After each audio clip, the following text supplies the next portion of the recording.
الحمد لله الكريم المنان على ما هدانا إلى الإسلام وأرشدنا للإيمان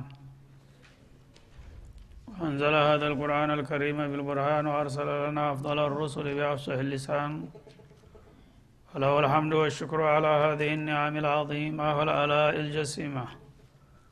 والصلاة والسلام على خير خلق الله وخاتم رسل الله الذي قال ما اجتمع قوم في بيت من بيوت الله يتلون كتاب الله ويتدارسونه فيما بينهم إلا نزلت عليهم السكينة وغشيتهم الرحمة وحفتهم الملائكة وذكرهم الله في من عنده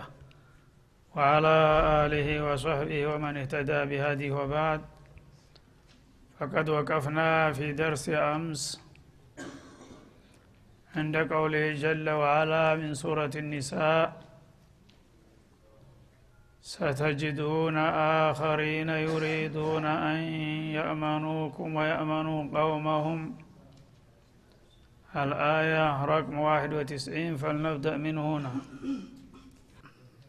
أعوذ بالله من الشيطان الرجيم. ستجدون آخرين يريدون أن يأمنوكم ويأمنوا قومهم كلما ردوا إلى الفتنة أركسوا فيها فإن لم يعتزلوكم ويلقوا إليكم السلم ويكفوا أيديهم فخذوهم واقتلوهم حيث ثقفتموهم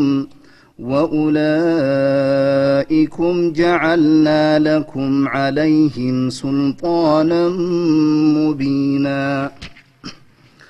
وما كان لمؤمن أن يقتل مؤمنا إلا خطأ ومن قتل مؤمنا خطأ فتحرير رقبة مؤمنة ودية مسلمة إلى أهله إلا أن يصدقوا فإن كان من قوم عدو لكم وهو مؤمن فتحرير رقبة مؤمنة وإن كان من قوم بينكم وبينهم ميثاق فدية مسلمة إلى أهله وتحرير رقبة مؤمنة فمن لم يجد فصيام شهرين متتابعين توبة من الله وكان الله عليما حكيما. ومن يقتل مؤمنا متعمدا فجزاؤه جهنم خالدا فيها وغضب الله عليه ولعنه وأعد له عذابا عظيما. يا أيها الذين آمنوا إذا ضربتم في سبيل الله فتبينوا ولا تقولوا لمن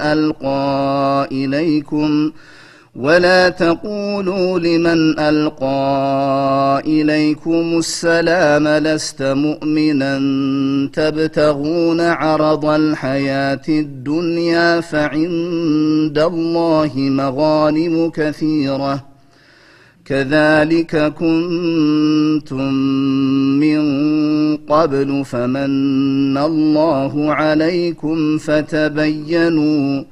إن الله كان بما تعملون خبيرا. لا يستوي القاعدون من المؤمنين غير أولي الضرر والمجاهدون في سبيل الله بأموالهم وأنفسهم فضل الله المجاهدين بأموالهم وأنفسهم على القاعدين درجة وكلا وعد الله الحسنى وفضل الله المجاهدين على القاعدين أجرا عظيما درجات منه ومغفرة ورحمة وكان الله غفورا رحيما. بسم الله. أعوذ بالله السميع العليم من الشيطان الرجيم. ستجدون آخرين يريدون أن يأمنوكم ويأمنوا قومهم. الله سبحانه وتعالى أمة الإسلام بحالة الحرب هنا بحالة السلم لكتلوا تيميقباون نظام الرباني እየገለጸ እና ያስተዋወቀ ነበር የመጣው። ሙስሊሞች በማንኛውም ቦታና ሁኔታ በጌታቸው ፍቃድ መመራት አለባቸው። በስሜታዊ በጥላቻ ወይም በመውደድ ሳይሆን በማንኛውም እንቅስቃሴ ጌታ በፈቀደውና በወደደው ሁኔታ ነው ህይወታቸው መምራት ያለባቸው። በዛ መሰረት ከጥላት ጋራ የሚደረገው ግንኙነትና ሙአመላ ሳይቀር ይነግራቸዋል፣ ያስተምራቸዋል ማለት ነው። ከውስጥም ጥላት ከውጭም ጥላት ጋራ አላቃቸው ምን እንደሚመስል በእያንዳንዱ ቡድን በእያንዳንዱ ግለሰብ እንደ ስሜቱና እንደ ባህሪው እንዴት ማስተናገድ እንዳለባቸው ነው የሚገልጸው ማለት ነው። የለየላቸው ጥላቶች ያው እንደ ጥላት ይታያሉ፣ በመጡበት መንገድ ይመለሳሉ። እነሱ ጋራ ደግሞ ተቀላቅለው መስለውና አታለው ሊኖሩ የሚፈልጉትን እነዛን ደግሞ እንዲነቁና እንዲያውቋቸው የጥላት በርከፋች ስለሆኑ በእነሱ በኩል ያለውን ሁኔታ ጭምር ይዳስሳል ማለት ነው። እና ባለፈው አያት إلا الذين يصلون إلى قوم بينكم وبينهم ميثاق ብሏል። ሰላምን እምቢ ብለው ያው ሁሉ ጊዜ ጥፋትን የሚመርጡ ካሉ እናንተ ሊያታልሉና ለጥላት በር ሊከፍቱ የሚሞክሩ ካሉ እነዛን ከጥላት ለይታችሁ አጥቷቸው ባገኛችሁባቸው ቦታ ያዟቸው፣ ግደሏቸው ብሎ ነበር። ግን ከነዛ መካከል ደግሞ እንደገና የተለየ ባህሪ ያላቸው ካሉ ለነሱ ደግሞ ልዩ ሁኔታ ሰጠ ማለት ነው። አውጃኡኩም ሐሲረት ሱዱሩሁም እናንተን ለማጥቃት አይፈልጉም። እምነት ባይኖራቸውም እነሱ መኖር ፈላጊ ስለሆኑ ከወገኖቻቸውም ጋራ መስለው መኖር ከናንተም ጋራ እንደዚሁ ገሸሽ ብለው መኖር የሚፈልጉ አሉ። ጦርነት ሲባል በማንኛውም መልኩ አይፈልጉም መሳተፍ ማለት ነው። ስለዚህ ሙስሊም ከሆናችሁ ቶሎ ከኛ ጋራ ወግናችሁ ጥላትን ተዋጉ ተከላከሉ ሲሉም ይከብዳቸዋል።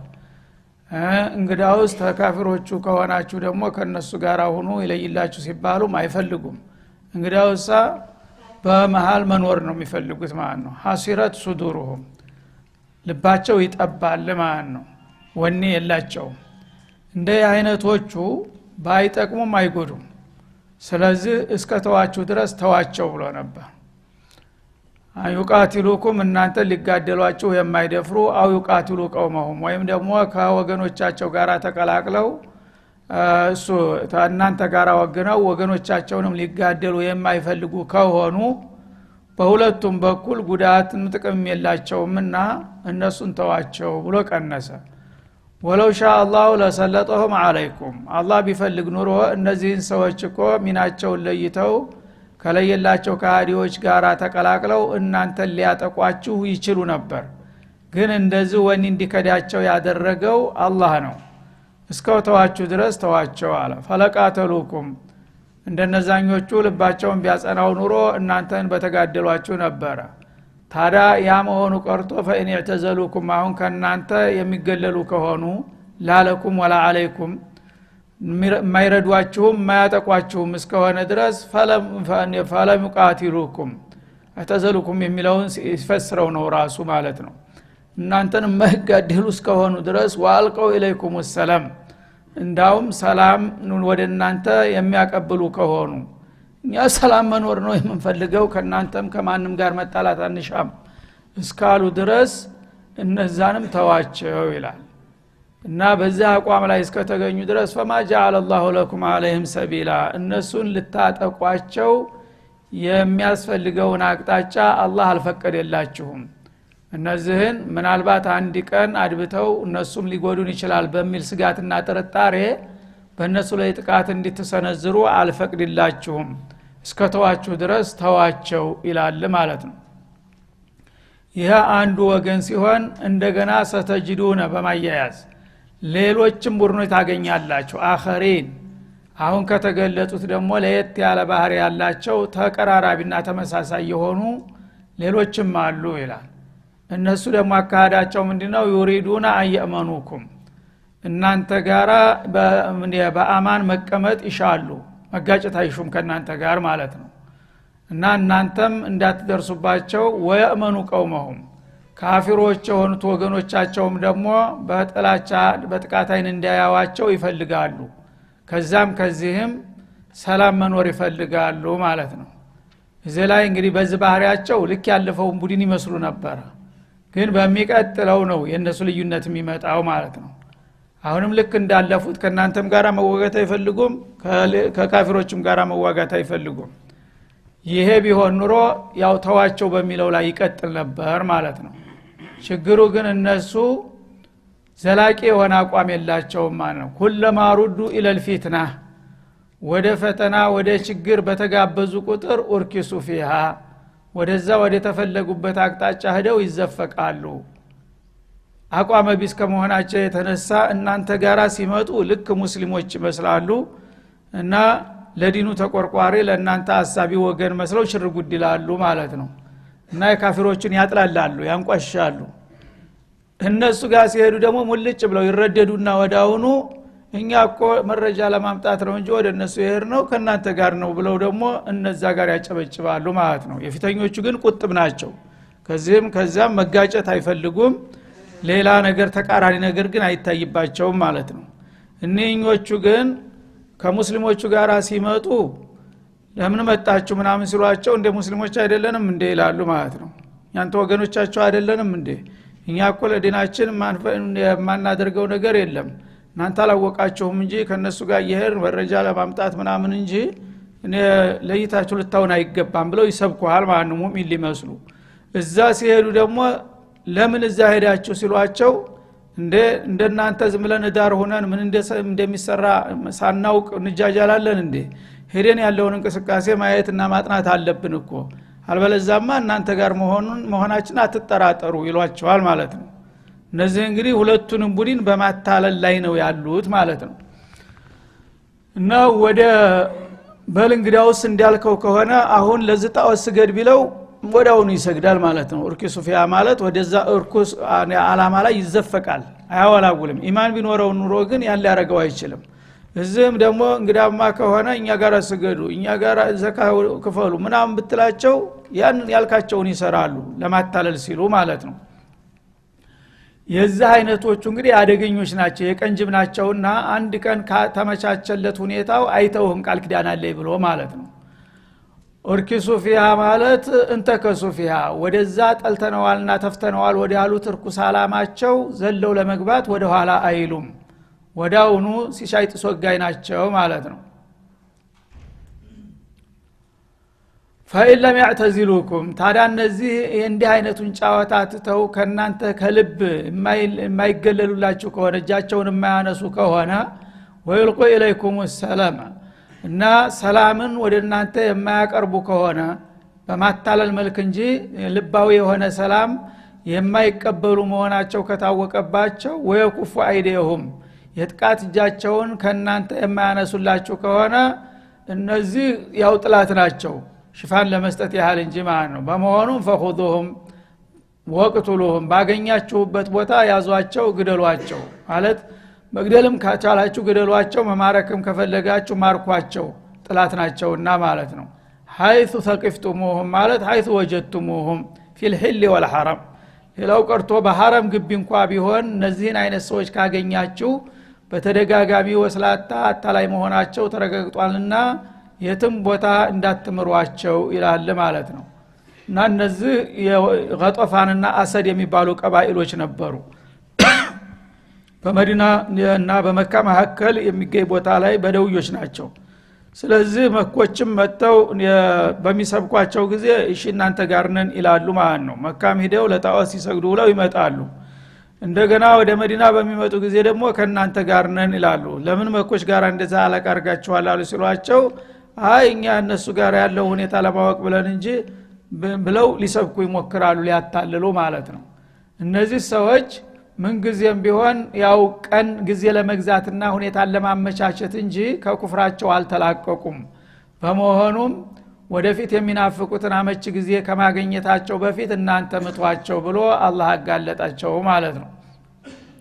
ወኡላኢኩም ጀዐልና ለኩም ዐለይሂም ሱልጣነ ሙቢና እንደ አይነቶቹ አታላዎችና አስመሳዎች እናንተ ልታጠቋቸው ከፈለጋችሁ ግልጽ የሆነ መረጃ ሰጥተናችኋል ሙእሚኖች እንዳልሆኑ ማለት ነው የፊተኞቹ ግን ኢማንም ባይኖራቸው ቃል ኪዳናቸውን ያከብራሉ እኛ ከሁሉም መጋጨት አንፈልግም ሰላም ነው ምንሻው ተውን ባካችሁ ነው እንጂ የሚሉት በልንግዳውስ እንደዚህ ከሆነ እኔ ጋራና ተነስና ዝመት ቢለው ይሻይልም ማለት ነው እነዚህኞቹ ግን ተነሱና ዝመቱ እኛ ጋር ቢሏቸውም ወደ ኋላ አይሉም በቃላቸው ግን ጦርነት ማንም ጋር መጋጨት አንፈልግም ይላሉ ስለዚህ እነዚህን መንገዱን ከፍተንላችኋል የምትችሉትን አድርጉ በማለት ጋበዘ ማለት ነው ይሄ አጠቃላይ ያካሄዱ የሚያሳየው ምንድነው ሙስሊሞች ፈዛዛ ደንጋዛ መሆን እንደሌለባቸው ነው በፖለቲካውም በዲፕሎማሲውም ዓለም ንቁ ቆቅ መሆን አለብህ ማለት ነው ያንዳንዱ ጥላት በቃል የሚነግርህን ሳይሆን የሚሰራና የሚያወራውን እንቅስቃሴውን ተከታትለህ አንዱን ካንዱ ለይተ የሚገባ መልስ መስጠት መቻል አለብህ እንጂ ዝም ብለህ እንደ የነገረህን ሁሉ እየተቀበልክ መጃጃል አይለብህም ማለት ነው እንግዲህ ሁለቱ ቡድን በጣም ተቀራራቢና ተመሳሳይ ነበሩ ግን በረቀቀ መልኩ አላህ Subhanahu Wa Ta'ala እንዴት መለየት እንዳለባቸው መጠቆሙ የዲፕሎማሲውን እንግዲህ አካሄድ እያስተማረ ነው ግር መንገዱን ማለት ነው ሁሉ ጊዜ አላህ ይብቃኝ አላህ ይጠብቀኛል ማለት በቂ አይደለም አላህ ይጠብቀሃል ግን አንተም ደግሞ ማድረግ ያለብህን እያደረክ እየተጠነቀቅ ስትራመድ ጥላት አዘናግቶ ሊመታህ ባደባ ቁጥር አንተ ቀድመህ ስትገኝ የዛ ጊዜ ትከበራለህ መቀላሉ እንደማትጠቃ ያውቃል ማለት ነው ሁሉ ጊዜ ለክፍት ከሆንክ ግን ሁኔታው ሲመቻችለት አንድ ቀን ወዳጅ ነው ሲል የከረመው ሊመታህ ይችላል ማለት ነው ከዛ ቀጥሎ ወማ ካነ ሊሙእሚኒን ይላል አማይ ለሆነ ሰው አይገባውም ወይም አይጠበቅበትም አን የቅቱለ ሙእሚና መሰል የሆነውን ወገኑን ሙእሚኑን ሊገለው ይላል ሙእሚን የሆነ ሰው ያው አልሙእሚኑ ሊልሙእሚን ከልቡንያን የሽዱ بعضه بعضا ነውና የተባለው የራስ አካል ነው ማለት ነው በቋንቋ በዘር በጎሳ በመልክ በአገር ብትለያይም ሙእሚን ላ ኢላሃ ኢላላህ አጣምሮታል ስለዚህ በየትኛውም ሀገር የሆነ ሰው አልሙእሚኑነ ወልሙእሚናቱ بعضهم اولياء بعض ብሎ አላህ አዛምዶናል ማለት ነው ስለዚህ ሙእሚንም በምንም አይነት አንድ ሙእሚን ሊገለው አይፈቀድለትም ይላል ኢላ ኸጣአን ላኪን يقع ذلك خطأን ምናልባት ሳያስበው በስተት የነገር ሊያጋጥም ይችላል ሆን ብለህ እየታወቀህ ግን ሙእሚንን መግደል አይጠበቅብህም እያንዳንዱ ሙእሚን ይሄን ሊያውቅና ሊጠነቀቅ ይገባል ይላል ማለት ነው እና ኢላ ኸጣአን የሚለው እስቲስናኡ ሙፈረግ ነው ወይም እስቲስናኡ غير على غير بابه ነው በማለት የተለያየ ተፍሲር አላቸው ኢላ ኸጣአን ያለው ሙእሚንን አይገልም በስተት ካልሆነ በስተቀር በሚባል መልክ ተተረጎመ ያው እስቲስናኡ على بابه ሆኗል ማለት ነው ግን ላ ما كان لمؤمن ان يقتل مؤمنا الا خطأ بحال من الاحوال ይሆናል በዚህኛው በማንኛውም መልኩ ሙእሚንን ሊገል አይገባውም ላኪን يقع ذلك خطأ በዚህኛው አፈታት ላኪን የሚል ተቀድርበታለህ ማለት ነው ሲታወቀው ያደርገውም አያስበውም ግን ሳይታወቀው ምናልባት በስተት ሊያጋጥም ይችል ይሆናል እንጂ ሙእሚን መቼም ሙእሚን ነኝ ይያለ ሲታወቀው መሰል ወገኑን ሊገል አይጠበቅበትም ይላል ማለት ነው እና በስተት የሚለው ብዙ አይነት ይኖረዋል የስተቱ አይነት ለምሳሌ ጥላትን ስታሳድድ ያ ተበራሪ ጥይት የወገንን ሊመታብህ ይችላል ድንገት ማለት ነው ወይ አውሬ ስታዲን ወደ አውሬው ስትተኩስ በመሃል ሰው ሊገባብህ ይችላል ወይም ሳታስበው መኪና ስታሽከረክር ሙእሚኑን ልትገጭ ትችላለህ ሰውን ገጫለህ ብሎ አይደለም ሰው የሚያሽከረክረው ማለት ነው በተለያየ መልኩ እንግዲህ ሰው በተሳሳተ መልኩ ሰውን ሊገል ይችላል ሁን ብሎ ግን ሙእሚንን መግደል አይጠበቅበትም ነው የሚለው ወመን ቀተለ ሙእሚናን ኸጣአ ለማንኛውም ሙእሚን ሆኖ ሲያበቃ መሰል የሆነውን አማኝ ወገኑን በስተት ከገደለ በስተት በመግደሉ መቀጫው ይቀለታል እንጂ ስተት ነውና ምንም ችግር የለም ተብሎ በነፃ አይለቀቅም ማለት ነው ይሄ እንግዲህ የሙእሚን ሐቅ ምን ያህል ከባድ መሆኑ ደመል ሙእሚን hatta በخطኦ እንኳን መጃነን የማይለቀቅ መሆኑ ሁርመተል ሙእሚን ምን ያህል እንደሆነ ያሳየናል ማለት ነው አማኝ የሆነን ሰው በስተትም ከገደለ ፈተህሪሩ ረቀበቲ ሙእሚና ሙገለዝ የሆነ መቀጫ ይመጣበታል ከባድ መቀጫ ማለት ነው እና አንደኛ ያ በገደለው ሰው አንፃር አማኝ የሆነ ሰው ባሪያ ገዝቶ ነፃ ማውጣት ይኖርበታል የራሱ ካለው ማለው ከለለውም ገንዘብህን አውጥተህ ባሪያ ገዝተህ በዛ በገደልከው ሰው ፈንታ አንድ ባሪያ መተካት አለብህ ማለት ነው ለምን ባርነት ላይ ያለ ሰው መብቱ የተገፈፈ ስለሆነ እንደ ሙት ይቆጠራል ስለዚህ ያንን አማኙን ነፃውን ሰው የተገደልክ ከሙስሊሞቹ አባላት አንድ ቁጥር ቀነስክ ማለት ነው ስለዚህ በባርነት የተያዘ መብት አልባ የሆነውን ሰው ነፃ አድርገህ ወደ ሙስሊሞቹ ስታቀላቀል የቀነስከውን የሙስሊሞችን ቁጥር ሞላህ ማለት ነው እንደገና በዚህ መልክ አንድ ሰው በስተት ከገደልክ ሙእሚኑን ባሪያ ነፃ በማውጣት ትቀጣለህ ማለት ነው ተግል ገንዘብህ ሁለተኛ ወዲየቱ ሙሰለመቱን ኢላ አህሊህ በዚህ ብቻ አይበቃም ለዛ ለሟቹ ቤተሰቦች የሚሰጥ የሆነ የነፍስ ዋጋ ወይም ጉማ ይከፈለዋል ደግሞ በተጨማሪ ማለት ነው ሰውየውም በገደልክበት አንፃር ባሪያ ነፃ ታወጣለህ እንደገና ያንተ ወገኖችና ቀባኢሎች ደግሞ ተሰባስበው ገንዘብ በማዋጣት ለሟቹ ቤተሰብ የነፍስ ዋጋ ይከፍላሉ ማለት ነው እንግዲህ ከገዳው ከወንጀለኛው አልፎ ቤተሰቦቹና ዘመዶችንም ጭምር ያሳተፋል ችግሩ ማለት ነው ለምን አንድ ሰው በአካባቢ ወንጀል እንዳይሰራ ማንኛውም የአካባቢ ሰው ተጠያቂነት አለበት ወንጀል ሊሰራ ሲሞክር ወይም ሲያስብ ዝም ማለት የለበትም ማለት ነው ቤተሰብም እንደ ቤተሰብ ጎረቤትም እንደ ጎረቤት ጓደኛም እንደ ጓደኛ መጥፎ የሆነ ጸጥታ የሚነካ ነገር በመታይ ጊዜ ዝም ማለት የለብህም በእንዝላልነት ነው ሰው እስከሚገደል ድረስ ይሄ ነገር እንትን ያለውና የአካባቢ ሰዎች ተጠያቂ ናቸው ማለት ነው ስለዚህ የሹርጧ ብቻ የጸጥታ ኃይል ብቻ አይደለም በእስላም ተጠያቂ የሚሆነው በአምነ ላይ ማለት ነው ሁሉም ህብረተሰብ ያንዳንዱ በአካባቢ የተገኘ ሁሉ አካባቢውን የማስከበርና የመጠበቅ ኃላፊነት አለበት ያንን ኃላፊነት ቢያጠናክሩ ኑሮ ሁሉም በጥንቃቄ ቢይዘው ኑሮ ሰው ሲጣላ ያው ሊሳሳት ሲሞክር ተው ብሎ የሚይዘው ሰው መገኘት ነበረበት ያን ሳያደርጉ በመቅረታቸው የአካባቢ ሰዎች ተጠያቂ ሆኑና በዳው እንዲሳተፉ ይደረጋል ማለት ነው እና ዲየቱ ሙሰለማ ማለት የሚረከብ የሆነ ገንዘብ ኢላ አህሊሂ ኢላ አህሊል መቅቱል ወደ ሟቹ ቤተሰቦች የሚከፈል ገንዘብ ይጣልባቸዋል ኢላ አየሰደቁ የሟች ቤተሰቦች ታልመጸወቱ በስተቀር ይላል የሟች ቤተሰቦች እንግዲህ ልክ በመገደሉ ብቻ የነፍስ ዋጋ ይወጅብላቸዋል የነፍስ ዋጋን ደግሞ የሚከፍለው የገዳይ ወገን ነው ማለት ነው የገዳይ ወገን ተጠርተው ያው ወንድ ልጃችሁ የናንተ አባል የሆነው ሰው ገሏልና ኑቶሎ ይሄን ያህል ገንዘብ ማዋጣት አለባችሁ ተብለው ሲጠየቁ የሟች ወገኖች መጥተው የሰው ያውቁ አይደለም የገደለው በስተት ነው አላህ ቀድሮት ነው ስለዚህ ወንድሞቻችን አታስቸግሯቸው በቃ አፉ ብለናል ካሉ ጀዛሁሙላሁ ኸይር እነሱ ሐቃቸውን አሰቀጡ ማለት ነው የዛ ጊዜ ይቀርላቸዋል ይከፈለን መብታችን ይከበር ካሉ ግን በምንም አይነት ድርድር ውስጥ አይገባም መከፈል አለበት ማለት ነው ዲያው ደግሞ ከባድ ነው 100 ግመል ነው ለአንድ ሰው በኸጦ ለተገደለ ሰው የሚመደበው ማለት ነው 100 ግመል ይከፍላል የአካባቢው ሰው አዋጥቶ ማለት ነው ዝርዝሩ በሐዲስ ተነግሯል በፊቁም በየመዛሂቡ 100 ግመል ደግሞ በአምስት መደብ ይከፈልና የተለያየ እድሜ ክልል ላይ የሆኑ ናቸው 25 እየተደረጉ ይከፈላሉ ወይም 30 እየተደረጉ ያንን በተወሰነ ባንዴ ብቻ ሳይሆን ደግሞ የተወሰነ ጊዜው አመት 2 አመት ድረስ ጊዜ ተሰጥቷቸው ያንን ያዋጡ መክፈል አለባቸው ይላል ኢላ አየሰደቁ ማለት ኢላ አያፉ ማለት ነው አፉ ካሉ የሟች ቤተሰቦች ግን አጅራቸውን ከአላህ በኩል ያገኛሉ እነዚህኞቹም ነፃ ሊሆኑ ይችላሉ ማለት ነው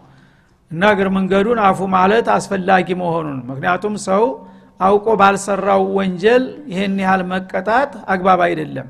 እና ራስ ወዳድ የሆኑ ሰዎች በማንኛውም አጋጣሚ ገንዘብ ከተገኘ አይምሩም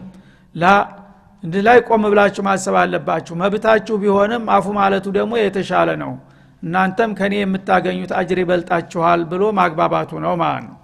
فإن كان من قوم عدو لكم ይላል